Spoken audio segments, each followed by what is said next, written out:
Describe Arcane Season 2 in one word. Alex Yee said Rubicon.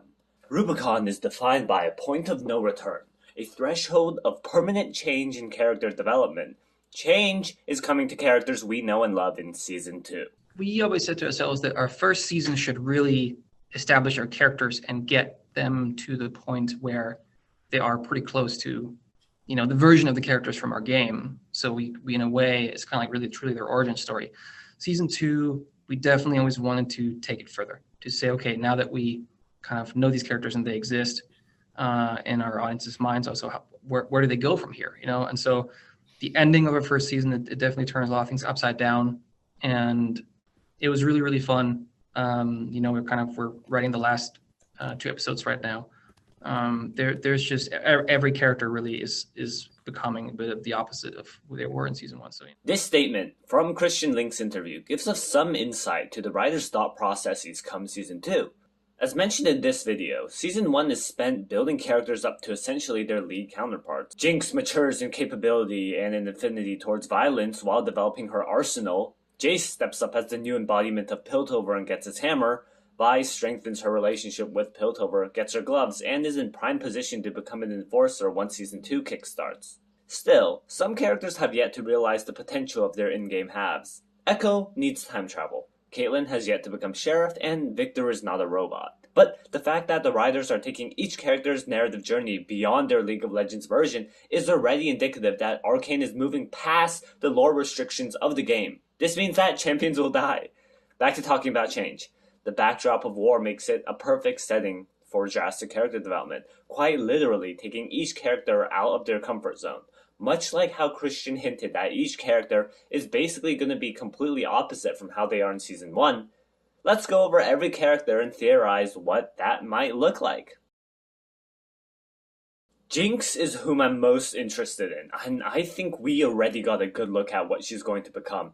The opposite of insanity is sanity. I'll talk about this more in depth in an upcoming Jinx analysis, but in Season 1, Jinx has been fearing change. However, when she accidentally kills Soka and fully manifests into Jinx, she is completely sure of herself and what she is meant to do. In fact, every time Jinx commits acts of mass violence, her psychosis and hallucinations are completely absent. It's only when she has to confront herself is when the demons come out. But after the emotional disaster that happened at the tea party, fully realized Jinx is lucid, confident, and stable. Arcane Jinx is already more moody and nuanced than League Jinx, with actual reason behind her actions. But even still, the ending of Season 1 is the closest she is to Harley Quinn Jinx. Come Season 2, I think Jinx will seize her identity and brand that image into herself. Her initiative and understanding of herself will take center stage as the true potential of an unhindered, focused Jinx turns into a literal demon, wreaking havoc on Piltover. I think that Jinx will no longer hear the voices anymore. Her killing the Milo statue during the tea party might be foreshadowing to that fact. So, as the season progresses, Jinx will embrace severing her bonds and honoring her father's legacy by tearing Piltover down and transforming into the beacon of change that will lead Zaun into salvation. Someone who everyone in Zaun kinda hated into a true bastion of its future. But once Jinx destroys all of Piltover in the climactic explosion, everyone's view of her will be completely changed. Destroying Piltover would make her pass the point of no return as a threat to Piltover as a whole. Consequently, Vi would muster together enough resolve to finally settle things with her sister in a direct, physical confrontation, much like the one that has been teased to us since forever. What's the opposite for Vi? Well, becoming an enforcer like she is in League basically accomplishes all of that. She has grown to tolerate Piltover with her time with Caitlyn, and Vi becoming an enforcer is quite literally fighting for Piltover as a soldier. In my headcanon, Vi would reason to herself that this is the only way to get resources and new weaponry that would help her save Powder. But in serving Piltover, Vi might have to commit severe grievous wounds against Zaun, her hometown, which would also shift how characters think of her. Could have fought for Zaun, but you chose not to. Hey, sellout! You forgot your roots, Vi. Finally, her moral conflictions regarding fighting for Piltover against Zaun might make her see red, fighting more violently and apathetically as she loses the peacemaker within herself that Vander tried to cultivate. Her Rubicon would be abandoning her Zonite identity, beautifully symbolized by losing the brotherly intimacy between Zonites by turning a violent hand against her sister, the very action she regretted years ago. Moving on to Caitlyn, it's easy to see how she can lose her sense of justice. Once her mom dies in the ensuing explosion, I'm really looking forward to Caitlyn coming into her own as an enforcer and as an investigator. She might ruthlessly try to hunt down Jinx and become a much darker person. Violently interrogating Zonites as Vi enables her behavior. I think it's quite possible for Caitlyn to straight up kill someone as her Rubicon. Her hands have been clean, living a life of affluence, and bloodying her hands might give her the realization of the enforcer life she chooses to have and confront her moral devolution throughout the season. Ultimately, she'll end up much like her Season 1 counterpart, but more experienced with the complexities of the world to lead the new and reformed enforcers into peace. This might be when the enforcers get renamed to the Wardens, as the subtle name change would represent the change of institutional oppression to an entity focused on defending and protecting. Now for Jace, this one is tricky to see the direction of. Some people say that he'll gain an ego like in League, but I think that would really simplify his character. I would like to think that his headstrongness would be completely reversed, instead becoming completely subservient to Ambessa after internalizing his shortcomings as a leader. Jace was already realizing his shortcomings as a council member at the end of Season 1. Ambessa would order him to churn out Hextech weaponry and he would just follow, which would make for some great arguments between him and Victor. Jace lamenting his political actions and justifying his actions as necessary, while Victor tries to make him wake up to reality. As for a character arc, I hope Jace grapples between his natural ability to lead and remaining obedient to Ambessa as he gets ordered to build more and more weapons and sent into Zaun on missions. We know it's likely Jace fights Remy in Season 2, and the conclusion of that fight might be perfect for snapping Jace out of his trance, realizing that he is ultimately complicit in the slaughtering of Zaunites. Jace's point of no return would be confronting Ambessa and taking back his leadership position in Piltover to re-broker peace with and independence for Zaun. Jace's choice would be understanding his role in rebuilding Piltover and maybe even abandoning his Hextech dreams, politics and science, eventually picking the hammer up again as he helps Piltover rebuild. For Victor, I already made a whole video on how he would completely change and his point of no return, so you can just watch that here. So let's move on to Mel.